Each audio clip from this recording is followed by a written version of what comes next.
Hi student, I am Sunil Kumar. आज है तुम्हारे लिए मैं मैट्रिक्सेस से जो बचा हुआ क्वेश्चन था 3.1 का, उसको मैं आज है जो एक्सप्लेन करूँगा।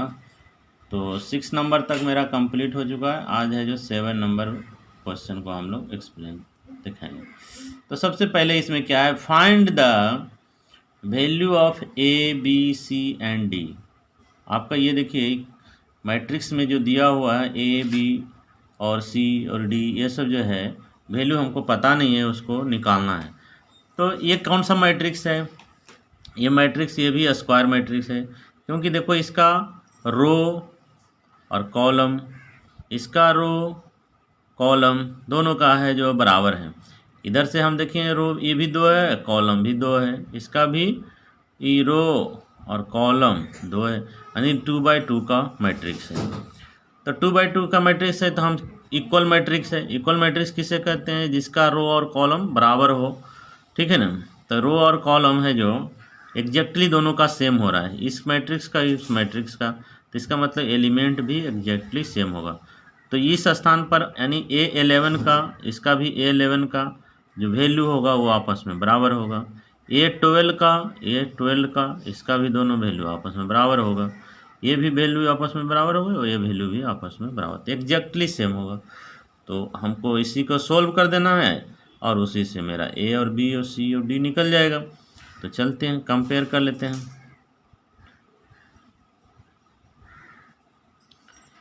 बिटवीन टू इक्वल मैट्रिसेस, दो इक्वल मैट्रिसेस है और दोनों का हम लोग एलिमेंट को क्या कर लेंगे, कंपेयर करेंगे। तो इसलिए a माइनस बी बराबर क्या हो जाएगा, a माइनस बी बराबर हो जाएगा -1।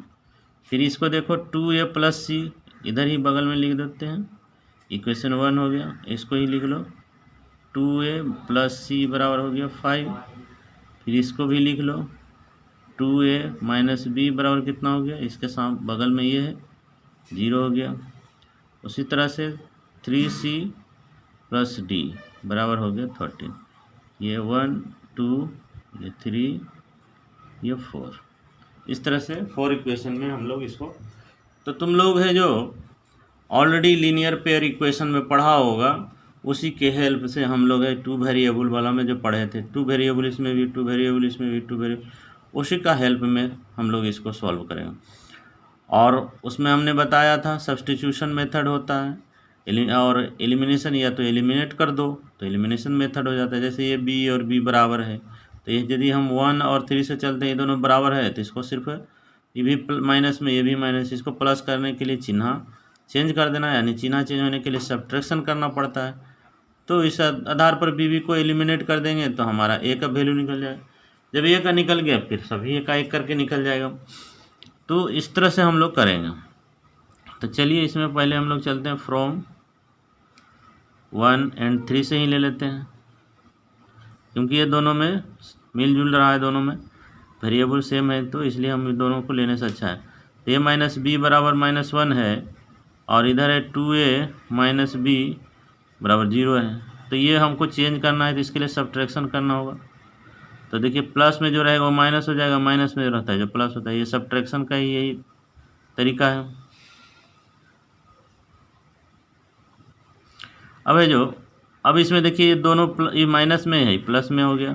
अब 2 में से 1 जाएगा तो कितना बच गया, -a बचेगा, और इधर कितना बच गया, ये भी -1, माइनस माइनस भी कैंसिल हो गया, यानी a का वैल्यू 1 आ गया। अब चाहो तो a का वैल्यू इसमें 1 में या 2 में, 1 में या 3 में पुट कर दो, तो तुम्हारा b निकल जाएगा। तो यहीं पर लिख देता हूँ, put the value of a in equation 1 में ही पुट कर देते हैं। तो ये माइनस बी बराबर कितना हो गया, -1। इसका वैल्यू हमने 1 रख दिया, तो माइनस बी बराबर क्या हो गया, -1। इसको उधर ले चल जाओ, माइनस बी बराबर क्या हो गया, -1 इंटू -1 -2 हो गया, माइनस ये माइनस कट गया, यानी बी का वैल्यू कितना हो गया 2। बी भी निकल गया, ए भी निकल गया। अब हमको सी और डी निकालना है। तो देखो इसमें यदि मैं इसमें बैठा देता हूँ ए का वैल्यू, तो सी निकल जाएगा। तो पुट द वैल्यू इन 2 में बैठा दो, तो लिखो यहाँ put the value of A in equation 2 में बैठा देते हैं। तो कितना हो गया 2a माइनस प्लस सी बराबर 5 होती है। इसका वैल्यू बैठा दिए तो कितना हो गया 2 into 1 plus C equal to 5। तो सी बराबर क्या हो गया, इसको 2 को उधर ले जाओ, 5 माइनस 2 यानी 3 हो गया। अब देखो सी का निकल गया। अब सी में हम इसका वैल्यू बैठा देते हैं 4 में, तो डी निकल जाएगा। फिर इसमें बैठा दीजिए put the value of C in equation 4 में बैठा दिए तो कितना हो गया 3c प्लस डी बराबर 13 है। यहाँ c का वैल्यू बैठा देंगे तो 3 into 3 plus D equal to 13। D का वैल्यू कितना है, ये 9 है, 3 3 9 उधर चला जाएगा तो 13 माइनस 9, तो कितना बच गया, 9 में घटा दो तो 9 4 13 यानी 4 बच गया। अब हमारा देखो चारों का वैल्यू निकल गया। क्या क्या निकल गया, ए भी निकल गया, ए का वैल्यू 1 आया, पी भी निकल गया 2 आया, सी भी निकल गया 3 आया, डी भी निकल गया 4 आया। सभी का सभी हमारा आंसर निकल गया। यही हमारा आंसर हो गया। तो आई होप है जो ये यदि आप लीनियर पेयर 10th क्लास में बढ़िया से पढ़े होंगे तो इसमें सोल्व करने में कोई दिक्कत नहीं होगा। तो आई होप ये क्लियर हो गया। तो देखो गाइस, ये हमारा क्वेश्चन नंबर 8 में बोला है कि ए एक मैट्रिक्स है जिसमें एलिमेंट जो है हमारा ए आई जे के फॉर्म में है और इसका जो order of matrix m into N, मतलब रो और कॉलम जो है m इंटू एन है। तो कह रहा है कि या m बाय n भी बोल सकते हैं, इज ए स्क्वायर मैट्रिक्स। कह रहा है ये स्क्वायर मैट्रिक्स होगा इफ़ आपका ऑप्शन दिया हुआ A B C D 4 option है, उसमें से एक। तो जब भी देखिए ये स्क्वायर मैट्रिक्स का नाम आ जाए, इसका मतलब क्या होगा। स्क्वायर मैट्रिक्स का मैंने ऑलरेडी डिफिनीशन दिया है, आप लोग चाहें तो देख लीजिएगा। m इंटू एन यानी जब हमारा रो और कॉलम यदि आपस में बराबर होता है उसी को स्क्वायर मैट्रिक्स कहते हैं। स्क्वायर में जब भी हमारा रो और कॉलम क्या होता है, बराबर होता है, यानी जितना रो होगा उतना ही हमारा कॉलम होगा। यदि रो और कॉलम आपस बराबर हो गया यानी m इंटू एन हो गया तो उसको स्क्वायर मैट्रिक्स कहते हैं। तो आपका ऑप्शन कौन सा हुआ, आप बुक से देख करके नोट कर सकते हैं। देखिए आपका बुक में ये सी नंबर ऑप्शन आएगा। m और n जब बराबर हो जाएगा तो उसी को हम स्क्वायर मैट्रिक्स कहते हैं। आई होप ये क्लियर हो गया। इसमें कुछ नहीं है, तो बस सिर्फ डिफिनीशन पर दिया हुआ है। तो आपका आंसर कौन सा हो गया, सी। अब 8 के बाद आता है 9 नंबर क्वेश्चन को देखेंगे। तो देखो गाइस, क्वेश्चन नंबर 9 मैं नोट कर लिया हूँ, जो ज़रूरत है उसको नोट कर, बाकी आपके नोट टेक्स्ट बुक में है। तो ये 2 मैट्रिक्स दिया हुआ है, तो ये दोनों मैट्रिक्स इक्वल होने के लिए हमारा x और y का वैल्यू निकालना है। तो ये जो वैल्यू होगा हमारा x का और y का, तभी ये दोनों मैट्रिक्स है जो हमारा बराबर होना चाहिए। तो मान लिए कि ये दोनों बराबर, सपोज कर लिए बराबर है नहीं, ये बराबर करने के लिए x और y का वैल्यू निकाल। मान लिए सपोज कर लिए कि ये दोनों बराबर है, तो बराबर है तो इसका मतलब इसका जो वैल्यू होगा वो इसके बराबर होगा, इसका वैल्यू जो होगा इसके बराबर होगा, और इसका वैल्यू है जो इसके बराबर। तो सभी का वैल्यू निकालेंगे और ये वैल्यू जो है इसके बराबर। तो सभी कंडीशन में हम लोग x का वैल्यू निकाल के देखते हैं, y का वैल्यू निकाल कर। तो ये मान लिए 3x + 7 बराबर हो गया 0। तो x बराबर कितना हो जाएगा, इसका 7 को उधर ले चल जाओ तो 3x बराबर हो गया -7, और 3 को उधर कर दिए तो x बराबर क्या हो गया, -7/3 आ गया। x का तो एक वैल्यू ये आया, फिर किस में x है, इसमें। अब इसका और इसके साथ यदि कंपेयर करो, 2 - 3x बराबर कितना हो गया 4। ये 2 को उधर ले जाओ तो कितना हो गया -3x, ये 2 है उधर गया तो जंप कर रहा है, और जब भी बराबर का जंप करेगा चिन्ह चेंज होगा, इधर आएगा तो ये माइनस हो जाएगा यानी -4। 4 में से घटा दिए 2 को, कितना हो गया -3x बराबर हो गया 2।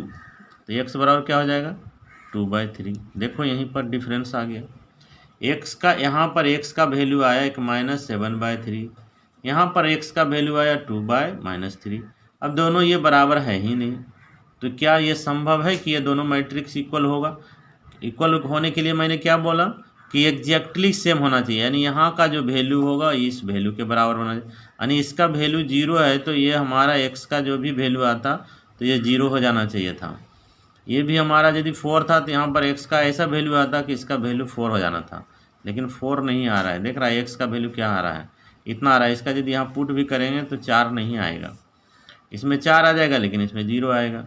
तो दोनों x का वैल्यू सेम होना चाहिए था। तो इस कंडीशन में x का वैल्यू ही सेम नहीं बता रहा है, तो इसका मतलब ये हमारा जो है मैट्रिक्स है जो इक्वल मैट्रिक्स नहीं बनेगा। दूसरा बाई को भी चेक कर लीजिए, इसको यदि आप चेक कर लिए तो बाई को भी चेक कर लीजिए। बाई प्लस 1 है, यहाँ बराबर कितना हो गया 8 हो जाएगा। तो बाई बराबर क्या हो जाएगा, बाई 1 को इधर जंप करेंगे तो 8 में से 1 गया यानी 7 आ गया, ये तो ठीक है। अभी बाई और कहाँ, यहाँ इसको भी चेक करो कितना हो गया, बाई माइनस 2 बराबर कितना हो गया 5। 2 को उधर ले जाओ, बाई बराबर कितना हो गया, 2 को उधर जंप करेंगे तो माइनस है उधर प्लस हो जाएगा, तो ये तो ठीक आ गया 7। बाई का देखिए यहाँ वैल्यू दोनों सेम है, लेकिन x का वैल्यू सेम नहीं है, तो it can not be possible to make the matrix. इसलिए हमारा जो है मैट्रिक्स नहीं बन सकता। क्यों, इसका रीज़न क्या है, क्योंकि x का वैल्यू इज़ नॉट इक्वल, दोनों का वैल्यू अलग अलग है। लेकिन इसमें x का वैल्यू, बाई का वैल्यू ठीक दोनों सेम है। उसी तरह से यहाँ भी होना चाहिए था, लेकिन नहीं है। तो आपका आंसर कौन सा होगा, आप, क्योंकि यह ऑप्शनल क्वेश्चन है। तो देखिए यहाँ पर कौन होगा, x का वैल्यू, इसमें बाई का वैल्यू 7 है, लेकिन x का वैल्यू कितना है, इसमें दिया -1/3। आपका तो x का वैल्यू दो तरह का आया है, एक आया है -7/3, एक आया है -2/3।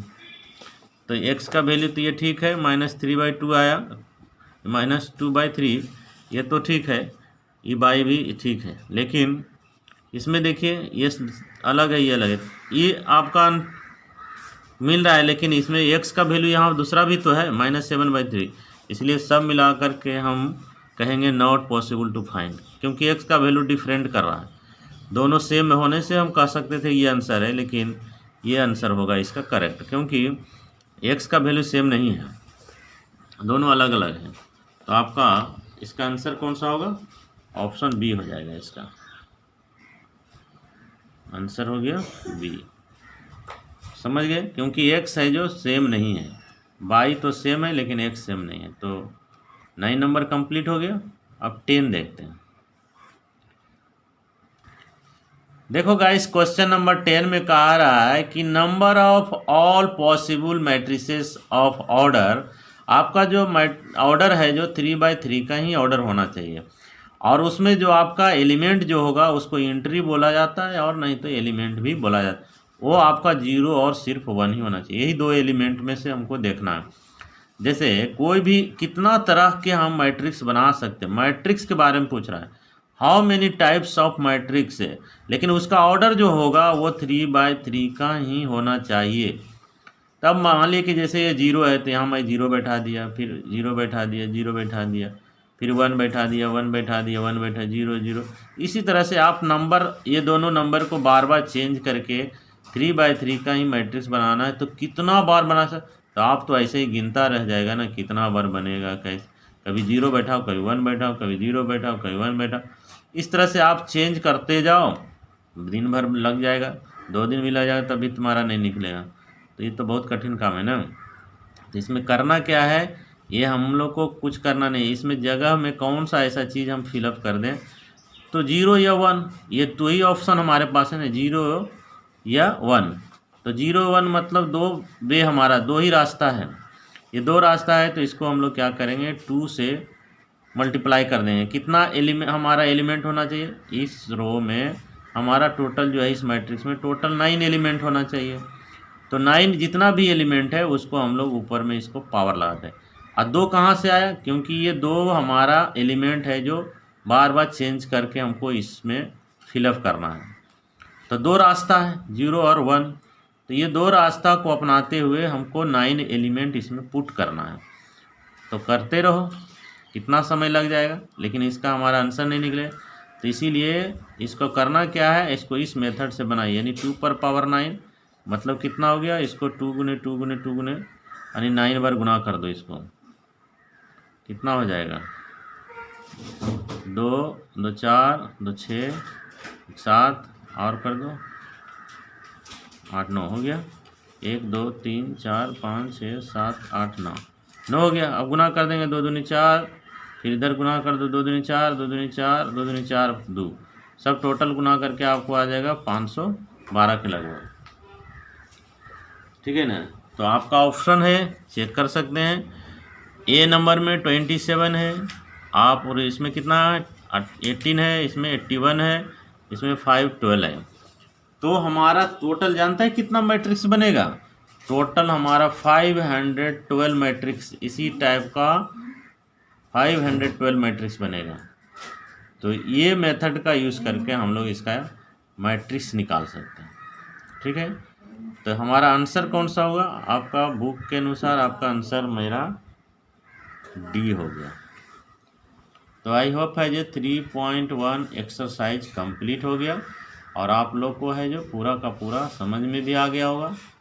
तो मैं नेक्स्ट है जो इस एक्सरसाइज के लिए 3.2 के लिए कुछ इंट्रोडक्शन है, उसको मैं एक्सप्लेन करूँगा।